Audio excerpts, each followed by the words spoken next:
അദ്ദേഹത്തിന് വേണമെങ്കിൽ ട്രൈബൽ വകുപ്പിന്റെ മന്ത്രിയാവുന്നതുകൊണ്ട് തെറ്റില്ല.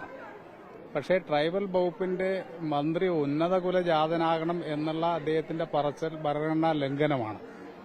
ഭരണഘടന തൊട്ട് സത്യം ചെയ്തിട്ടാണ് അദ്ദേഹം അധികാരത്തിൽ ഇരിക്കുന്നത്. നമ്മുടെ ഇന്ത്യൻ ഭരണഘടനയിൽ എല്ലാ മനുഷ്യരും തുല്യതയാണ് കൊടുക്കുന്നത്. ഈക്വാലിറ്റി കൊടുക്കുന്ന നമ്മുടെ ഇന്ത്യൻ ഭരണഘടനയ്ക്കെതിരായിക്കൊണ്ടാണ് അദ്ദേഹം അത് പറഞ്ഞിരിക്കുന്നത്. അദ്ദേഹത്തിന്റെ പറച്ചിൽ എത്തുന്നത് നമ്മുടെ രാജ്യത്തിന്റെ പ്രഥമ പൌരയിലേക്കും കൂടി എത്തുകയാണ്. അങ്ങനെ പറയുകയാണെങ്കിൽ നമ്മുടെ ഇന്ത്യയുടെ പ്രഥമ പൌരയായിട്ടുള്ള ദ്രൗപദി മുർമു ആ സ്ഥാനത്തിരിക്കുകയാണ്. നമ്മുടെ രാജ്യത്തിന്റെ ഏറ്റവും ടോപ്പായിട്ടുള്ള സ്ഥാനത്തിരിക്കുന്ന ആ മഗതിയെ പോലും മോശപ്പെടുത്തുന്ന രീതിയിലുള്ള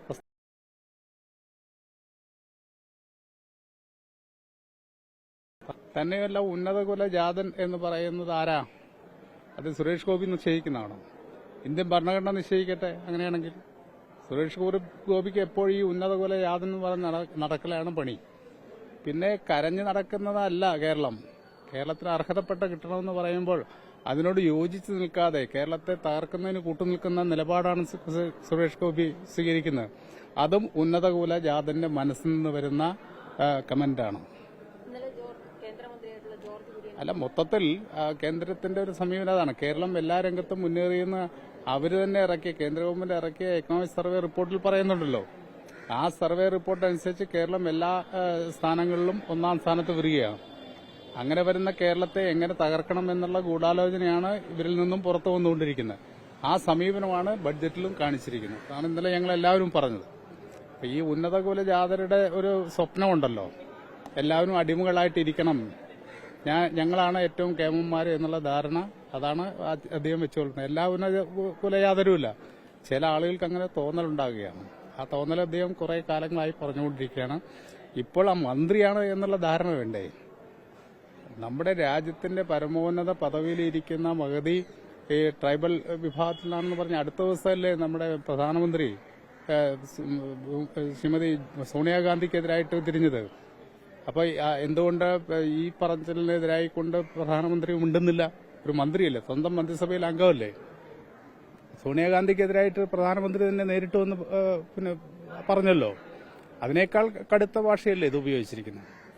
സ്വാഭാവികമായിട്ടും ഇന്ത്യൻ ഭരണഘടനാ ലംഘനമാണ്, അല്ലെങ്കിൽ സത്യപ്രതിജ്ഞാ ലംഘനമാണ് സുരേഷ് ഗോപി നടത്തിയിരിക്കുന്നത്. ആ സ്ഥാനത്തിരിക്കണോ വേണ്ടോ എന്ന് തീരുമാനിക്കണം. അത് ജാതി ചിന്തയുടെ അവശിഷ്ടങ്ങൾ ഇപ്പോഴും നമ്മുടെ സമൂഹത്തിൽ നിൽക്കുകയാണ്.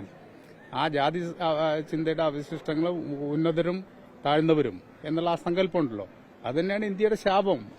അത് യാതനാവണം എന്നുള്ള ഒരു സങ്കല്പം ഉണ്ടാക്കിയെടുക്കുകയാണ് ചെയ്തുകൊണ്ടിരിക്കുന്നത്. ഈ പാവപ്പെട്ടവർ പണിയെടുത്തിട്ടല്ലേ ഉന്നത കുലജാതനൊക്കെ ഭക്ഷണം കഴിക്കുന്നത്. അതിനൊരു അയിത്തമില്ല.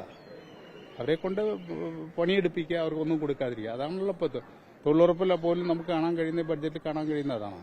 ദാരിദ്ര്യം അനുഭവിക്കുന്ന ആളുകളുടെ എണ്ണം വർദ്ധിക്കുകയല്ലേ. ഈ ഉന്നത കുലജാതന്മാർ ഭരിച്ചിട്ട് ആ ദാരിദ്ര്യം ഇല്ലാതാക്കുന്നില്ലല്ലോ. അങ്ങനെയാണെങ്കിൽ എല്ലാവരുടെയും അതല്ലേ ചെയ്യേണ്ടത്. അപ്പം അത് ചെയ്യാതെ ഇത് പ്രൊപ്പഗൻഡയ്ക്ക് വേണ്ടിയിട്ട് പറഞ്ഞുകൊണ്ടിരിക്കുകയാണ്. അത് ഭരണഘടന തൊട്ട് സത്യം ചെയ്ത് അധികാരത്തിൽ മന്ത്രി തന്നെ ഉണ്ടാകുന്നത് അപമാനകരമാണ്. അത് ഇന്ത്യൻ ഭരണഘടനയോട് ചെയ്യുന്ന ഏറ്റവും വലിയ കടുത്ത അനീതിയാണ്. ആ ഭരണഘടനാ സ്ഥാനത്ത് ഇരിക്കാൻ അദ്ദേഹം യോഗ്യനല്ല എന്ന് തെളിയിച്ചുകൊണ്ടിരിക്കുകയാണ് ഒരു സന്ദർഭം. ഇന്നലെ ജോർജ് കുര്യൻ പറഞ്ഞത് സാമൂഹികമായിട്ട് വിദ്യാഭ്യാസ രംഗത്ത് പിന്നോക്കമാണെന്ന് കേരളം അറിയിക്കുകയാണെങ്കിൽ അത് പരിശോധിച്ച് അങ്ങനെ എങ്ങനെയാ നാണം കെട്ട് ചിൽപാത്രം എടുത്ത് നടക്കേണ്ടവരല്ലല്ലോ കേരളീയർ. 3.5 കോടി മലയാളികളെ അപമാനിക്കല്ലേ. മലയാളികളായിട്ടുള്ള ആളുകൾ ആത്മാഭിമാനമുള്ളവരാണ്. അതുകൊണ്ടാണ് എല്ലാ രംഗത്തും മാതൃകയായിട്ട് മുന്നോട്ട് വരുന്നത്.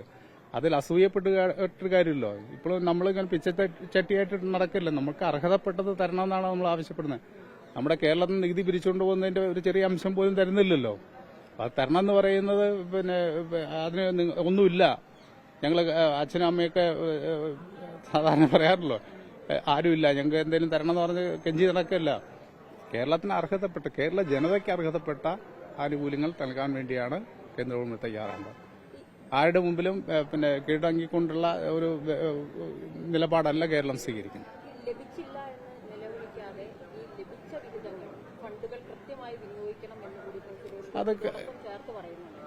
അതെ, കഴിഞ്ഞ വർഷം അങ്ങനെയാണ് കേന്ദ്ര ഗവൺമെന്റ് മാറ്റിവെച്ച സംഖ്യ പൂർണ്ണമായിട്ടും ചെലവഴിച്ചിട്ടുണ്ടോ?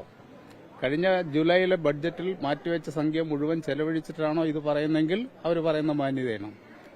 കേരളത്തിൽ ലഭിക്കുന്ന സംഖ്യ കിട്ടുന്നത് തോന്നുന്ന സമയത്താണ്. പലപ്പോഴും റീഇംബേഴ്സ് ചെയ്യേണ്ട സ്ഥിതിയാണ്. ഒരു സംഖ്യയും അഡ്വാൻസ് ആയിട്ട് കേന്ദ്ര ഗവൺമെന്റ് സംസ്ഥാന ഗവൺമെന്റ് കൊടുക്കുന്നില്ല.